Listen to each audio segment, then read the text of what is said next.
A mãe dela colocou ela para fora de casa porque ela entrou para a macumba e a sua cliente enterrou um feitiço na porta do terreiro dela. É fofoca com pipoca, então pegue a sua. Hoje estamos trazendo dois relatos incríveis envolvendo Maria Padilha e Pombagira. E você que está chegando agora em nosso canal e não está entendendo nada, nós somos o maior canal de fofoca religiosa e sobrenatural do mundo. Eu gosto, você gosta e todo mundo gosta. Então já se inscreve aqui no nosso canal, ativa o sininho e já deixa o seu like no vídeo, porque quando o vídeo é curtido logo no início, o YouTube entende que é um conteúdo de qualidade e já entrega ele para mais pessoas.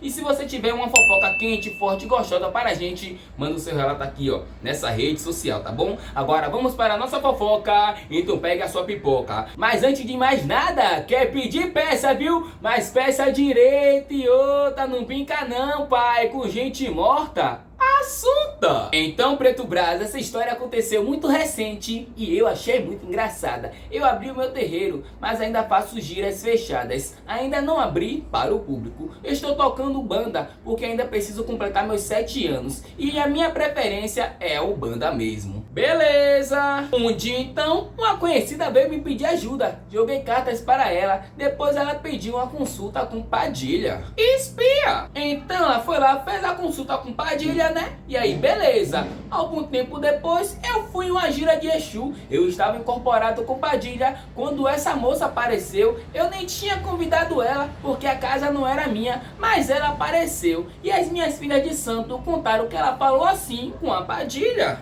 Falou o quê, hein?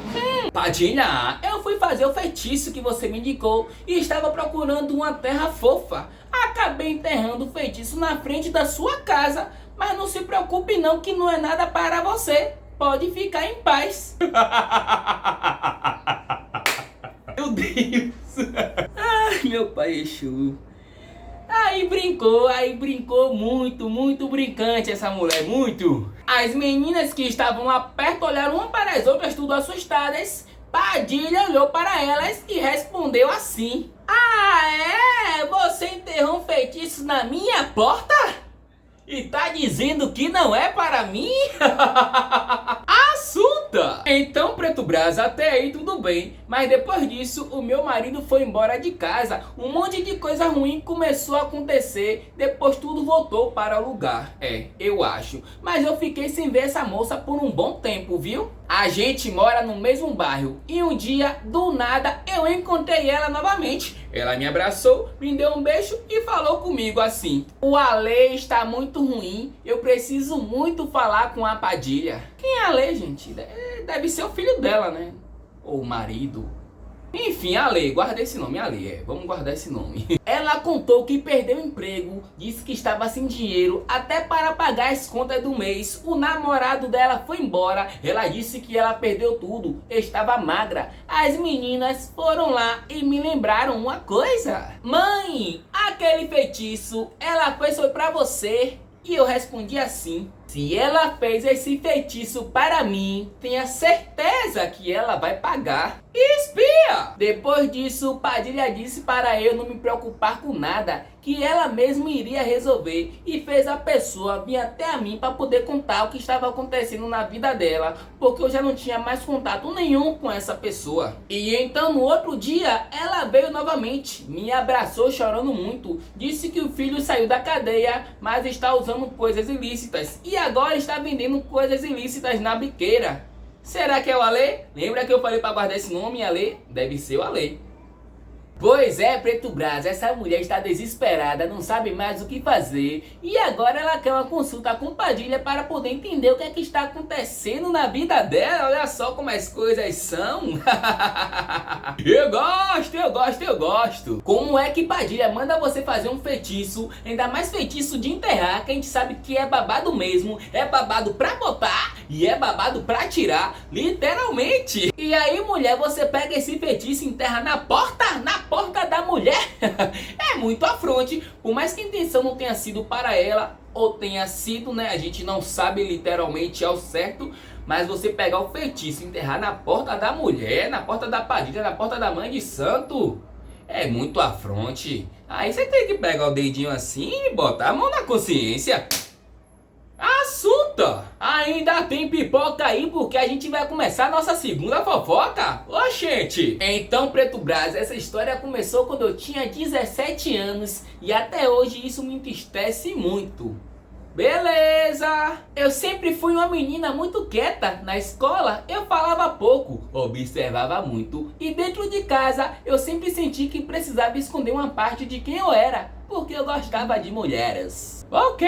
Só que na minha família isso era praticamente um crime. Minha mãe era muito religiosa, preconceituosa e rígida. Para ela, tudo que fugia do padrão era pecado. Então eu cresci tentando evitar conflitos dentro da minha casa. Eu não falava muito da minha vida, não comentava sobre sentimentos, eu só tentava viver em paz dentro da minha própria casa. Mas então, Preto Brasa, começou a acontecer uma coisa que mudou tudo. Uma bela noite de madrugada, eu acordei assustada. Sabe quando parece que tem alguém te chamando? Pois é, foi exatamente assim que aconteceu. Eu ouvi uma voz.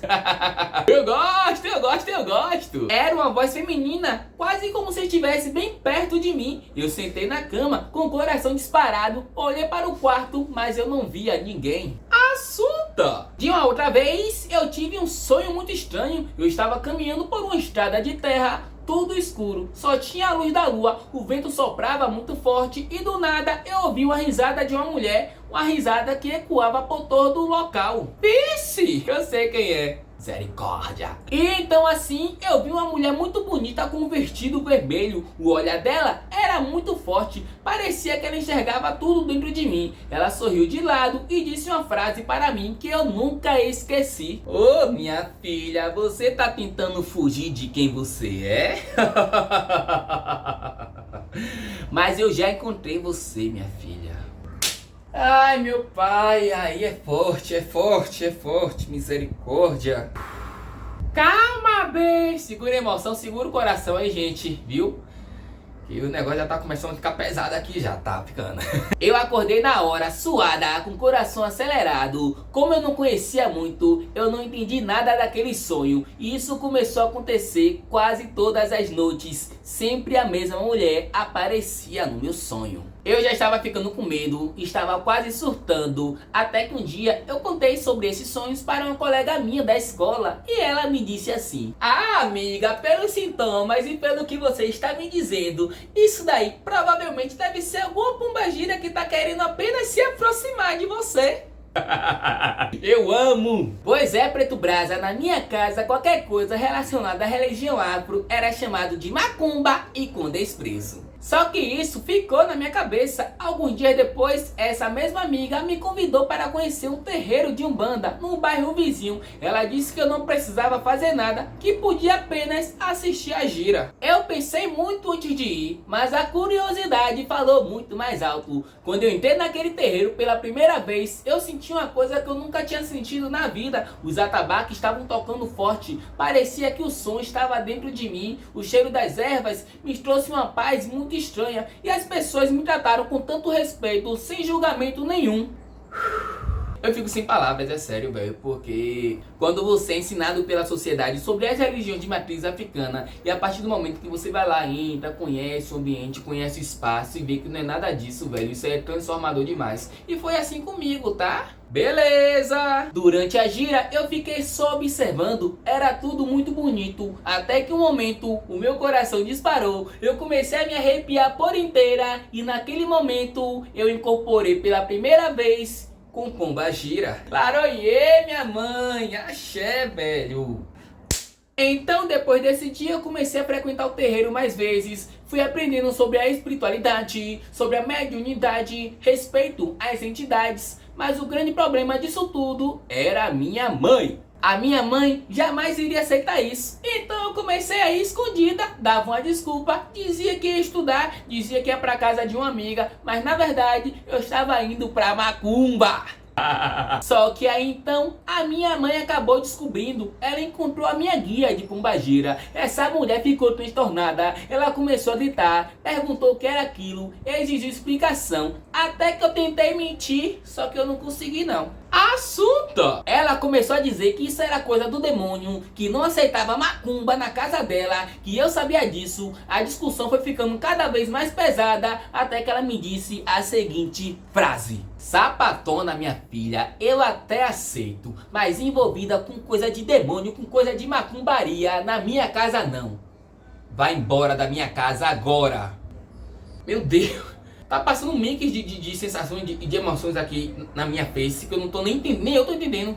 Gente, se você ficou passado igual a mim, então despace porque a gente precisa finalizar essa história. Mas eu tô abismado. Eu saí de casa com poucas roupas na mochila, sem saber para onde ir. Durante algumas semanas eu dormi na casa de uma amiga minha, no colchão mesmo no chão. Foi um período muito difícil da minha vida, mas mesmo assim eu continuei indo para o terreiro.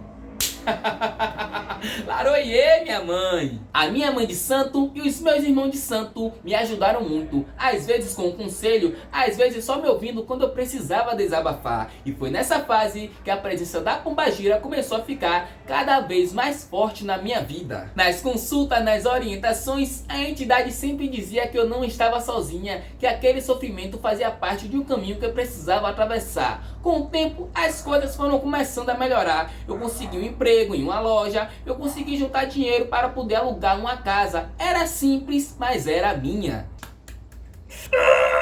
Eu gosto. Meu Deus, velho, meu Deus. Axé, laroiê, meu Deus. Eu fico eufórico, eu fico. Gente, eu sou imperativo, desculpa. Com o passar dos anos, eu consegui um trabalho melhor, aluguei uma casa mais confortável, fui reconstruindo a minha vida. Hoje, eu vivo em paz comigo mesma, trabalho, sigo a minha espiritualidade e tenho muita gratidão pelas entidades que me ajudaram quando eu não tinha mais ninguém. A minha mãe ainda não fala comigo, já se passaram anos e o silêncio dela ainda continua. Mesmo assim, eu não guardo ódio dela não. Eu só entendi que cada pessoa tem o seu tempo para poder entender as coisas da vida. E quando alguém me pergunta se eu me arrependo de ter seguido por esse caminho, eu sempre respondo a mesma coisa. Foi a pombagira que me mostrou quem realmente eu sou. E depois disso, eu nunca mais precisei fugir de mim mesma. É o que eu digo sempre, se você não sente essa energia, se você não sente essa emoção, você está morto, você está morta, porque não é possível. Chegou a hora da gente deliberar sobre essas fofocas, então fala pra mim qual foi a principal lição que você tirou dessas histórias e saiba que a melhor fofoca é sempre a próxima.